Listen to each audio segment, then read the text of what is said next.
सायंकाळचे 4 वाजले होते आणि चहाची तलब झाली होती. चहा तर मग प्यायचा होता, पण आहोळ म्हटले की चला आपण ऊस खाऊया शेतात, म्हणून आम्ही सगळेजण आलो होतो. म्हटलं चहाची तलब आज ऊसावर भागवायची होती म्हणून.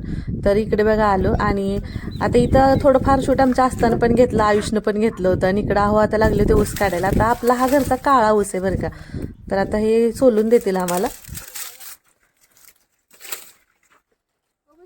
गोल्या ही 2 बारकी तुला असते ऊस तर आम्हाला खायचा असतो, पण ते दातानं सोलायला नको वाटतं. मग ते ह्यांच्याकडे काम असतं असं पूर्ण सोलून काढायचं कोयत्याने एकसारखा, आणि मग फक्त आपण नुसतं बसून खायचं काम करायचं. आणि हे बघा ह्यांनी सगळ्यांना असं सोलून दिला होता. एकदम गोड ऊस होता. बसून सगळ्यांनी मस्त खाऊन त्याचा आस्वाद घेतला इकडं.